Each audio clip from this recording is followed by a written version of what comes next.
Бисквиттің еші спидау. Іссе де тез шөгіп қалады. Еш ұқсата алмай жатырмын, деді бір достым. Мында саған ансат рецепт. Миксердің де керегі жоқ. Бисквит тортты еш ұқсата алмай жүрген достарыңызға жіберіп қойыңыз тортты. Олар да бір сілеп көрсін.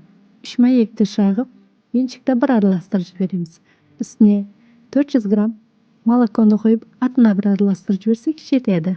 300 грамм сары майды ерітіп, оны да араластырып жібереміз. Үстіне ерсек, бір қасық разгрызитель, 2 стаканға шамалас күнді елеп салып, жақсылап араластырып жібереміз. Пергамент қағазға мен қаппақ жәрдемінде домалақ сызып алдым. Қаласаңыз қалыптан пайдалансаңыз да болады. 2-3 қасықтан салып, қасық яки лопатка жәрдемінде жұқалап жайып, пешкада пісіріп аламыз. Тез пісіп шығады, қызлар, қарап тұрамыз. Қызартып жібермейміз. Ақшылау қылып ала берің. Сонда бос болады. Қызарыңқырап кетсе, қаттырақ болып шығады.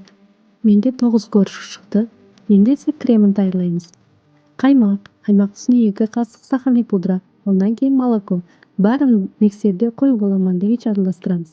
Кейін көбіктің үстіне жағып, үзбе-үзлекте кете береміз. Кремді аямай жағамыз. Сонда жұмсақ болады. Араларына крем жақ болып, сыртында текстілеп, үстіне азғандай шоколад құйдым мен. Сіздер өз қалеміңізше безесеңіз болады. Нұрмұхаммед балам сәл безеуімді қалайды. Баламның айтқанын жерде қалдырғым келген жоқ. Үстіне құйған шоколадым аз-маз қатыңқырағаннан кейін бір клубникалар менен безек бердім. Сіздер де үйіңіздегілерге осындай етіп, келін көтеріп, өз қолдарыңызбенен торт даярлап бергенге не жетсін.